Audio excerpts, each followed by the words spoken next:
You're listening to the 49 Carats Podcast, a 49ers Goldmine production with Stephanie Sanchez.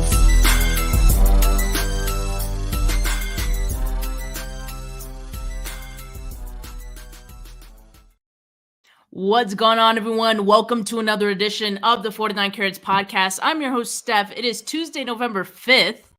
It's been a while. The last show I did for 49 Carats, at least, was last Wednesday. Took a little break because of the bye week, but the 49ers made some moves at the trade deadline. We'd been waiting for this, so had to come on live for a special Tuesday episode. So let's just get right into it. The 49ers made a move at the 11th hour, literally as the trade deadline time was expiring. The 49ers make a move for a defensive lineman. That would be Khalil Davis, not to be confused with Kalia Davis, who is also a defensive tackle for the 49ers. But Khalil Davis comes from the Texans, who the 49ers gave a 2026 7th round pick for Khalil Davis. So this is a pretty big deal, I guess, because we were all kind of, like I said, we were all waiting to see what the 49ers would do. Would they make a splash move? It seems like they didn't want to do anything splashy this time around at the trade deadline. And really, like, this is a depth move strictly. Khalil Davis has only been a backup defensive lineman for the Texans. And so I would expect that with the 49ers, he'd take on that same role, just be a depth piece, rotational guy, nothing more than that. I could think of a couple players who would play ahead of Khalil Davis. So not quite the trade deadline move we were all maybe expecting or maybe hoping the 49ers to make, but a move nonetheless. Curious to know what you guys think about this move. Anyone in the live chat, let me know. Are you moved by this at all? What does it tell you about what the 49ers think about this team, maybe? I'll tell you what I think. I'm not very moved by it. I mean, like I said, it's just a backup.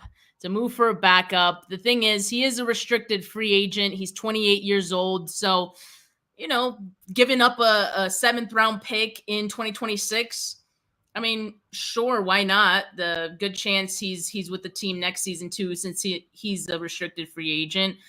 This season for the Texans, he's played a total of 172 snaps, 8 total pressures, 1 sack, 6 hurries, 5 tackles, 4 stops. Nothing groundbreaking, right? Like this, again, I don't see this as a needle-moving move for the 49ers. And, you know, I'll probably continue to think that. But he does have 10 tackles for loss in the last 2 years, so that's something. But, yeah, I just don't see this being a move that changes how I feel about the 49ers' playoff hopes this season. Of course, I still think the 49ers do sneak into the playoffs, but after that, I'm not really sure what to expect. I have to imagine the 49ers feel the same way about this team right now. The reports from Diana Rossini leading up to the trade deadline was, you know, the 49ers aren't really sure if they're pretenders or contenders yet.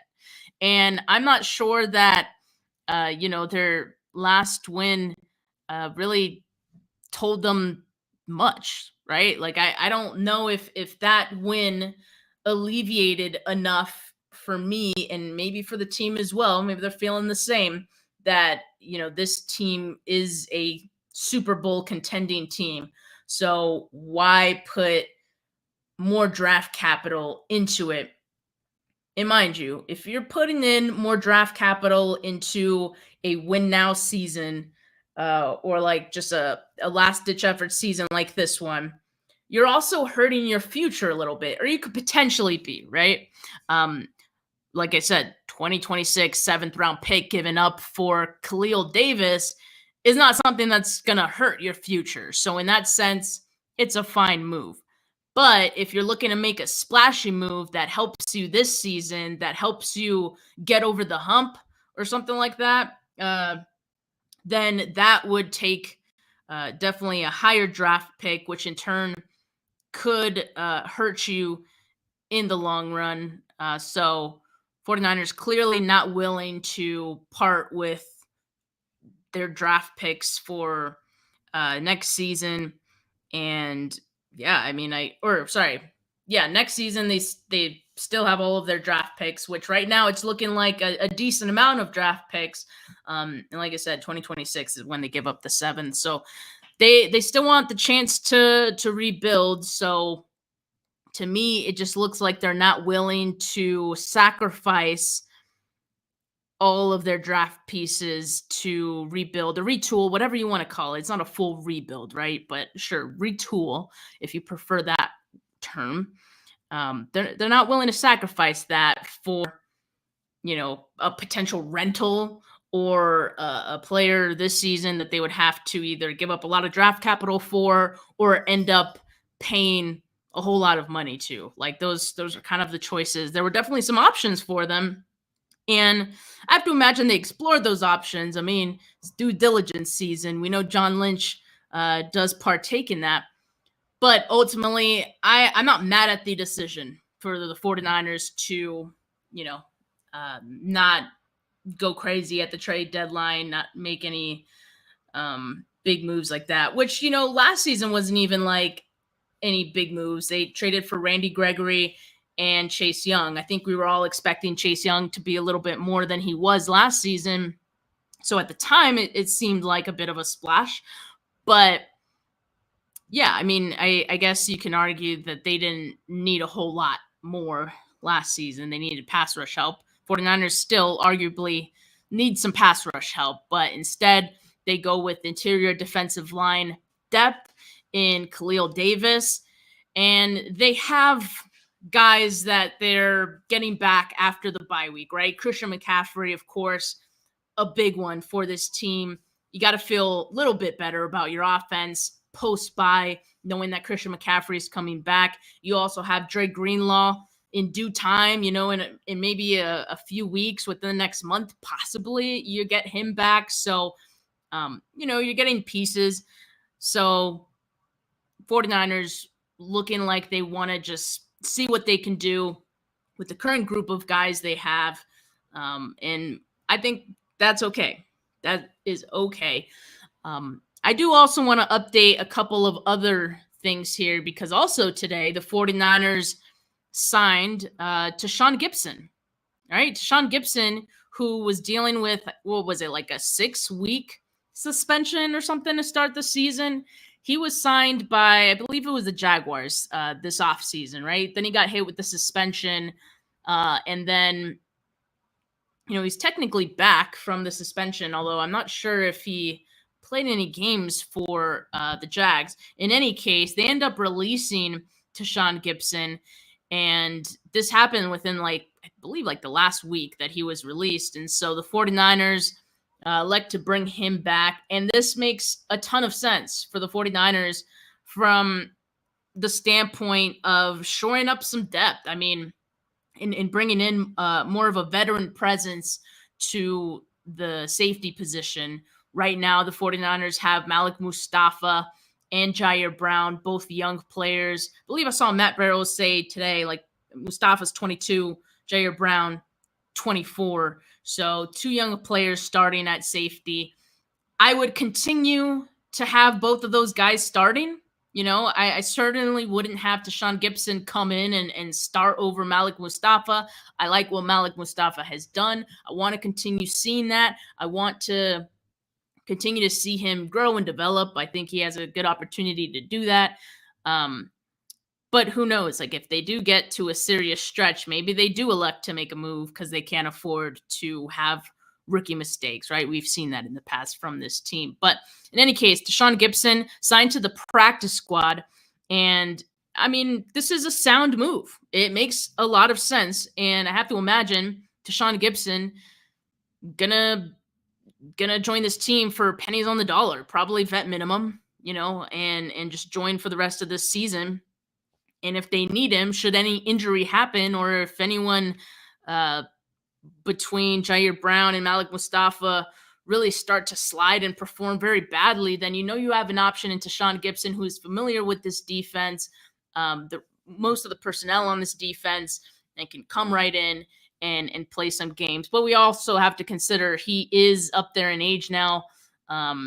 So I think it's smart to have him for this stretch run here and nothing more really. But I like the move. I do like the move of having Tashawn Gibson back at any capacity. And like I said, should there be any injuries or anything unexpected to the safety position, Tashawn Gibson would be your next man up. I'd have Tashawn Gibson over George Odum, to be honest with you. And as far as Talanoa Hufanga, I don't think it's any guarantee Hufanga comes back for this season. In fact, this move, bringing in Tashawn Gibson, could very well indicate the 49ers feel the same way, and I think they do. It seems like Hufanga was holding out some hope to come back, but yeah, I just don't see that happening. Even when he was back to start this season, I think there were some struggles there from Hufanga. So again, I would continue to start Jair Brown, Malik Mustafa, and yeah, hopefully that's what we see from the 49ers. Jason in the comments asks, why is George Odum still here? Hasn't he been here since before Garoppolo? Sure seems like it.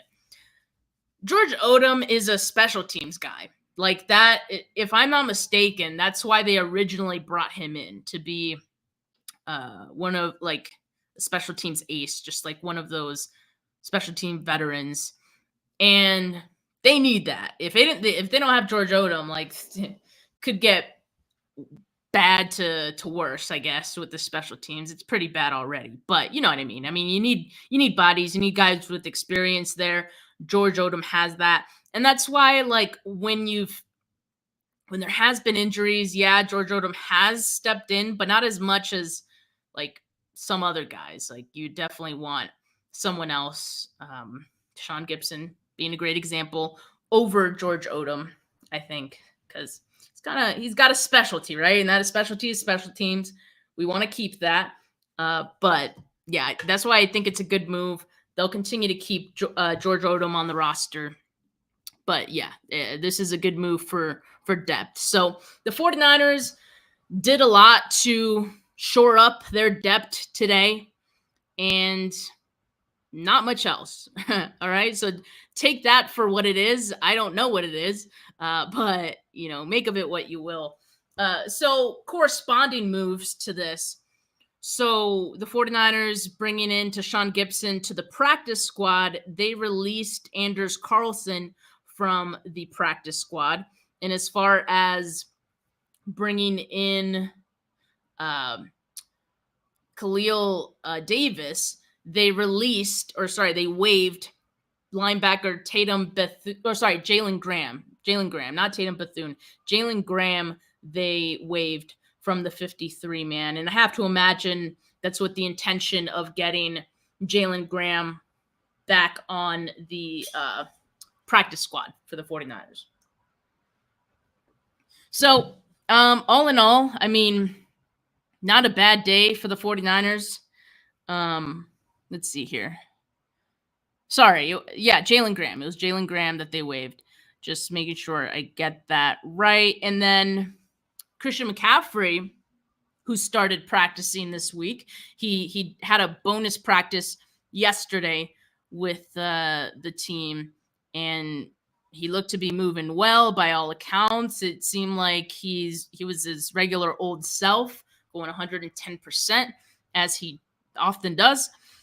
And so if the 49ers activate him this week to play in Tampa Bay, they'll also need to make room for him on the 53-man. So there will be another release happening before that can happen. So there'll be another corresponding move. But yeah, so all in all, 49ers don't go big game hunting, but did enough to shore up their depth.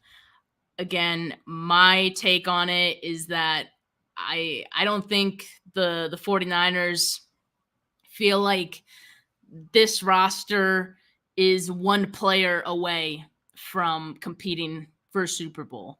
I think they feel fine with who they have. Let's just see what happens when we have Christian McCaffrey back, when we have Dre Greenlaw back, when Juwan Jennings is back after a couple games. Let's see what we can do.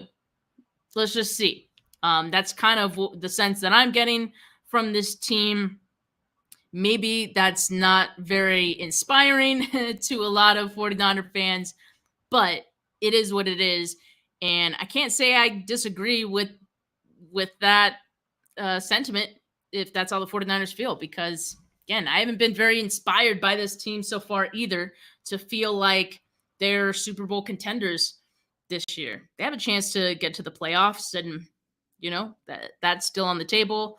Good for them. But as far as competing for a Super Bowl, I'm not seeing it for this team right now. And clearly, at least to me, based on the lack of moves or big moves for the 49ers, I have to imagine they probably feel the same way. So it's tough, but the good news is the 49ers 2024 draft was great, and they'll look to repeat that with their 2025 draft, in which they'll have plenty of picks to potentially nail. So, all right, let me get to some of these comments.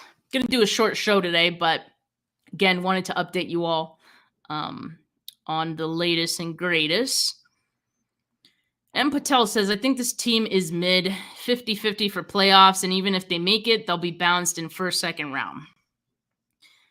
I know my recent pessimism. It's a word, right? Optimism.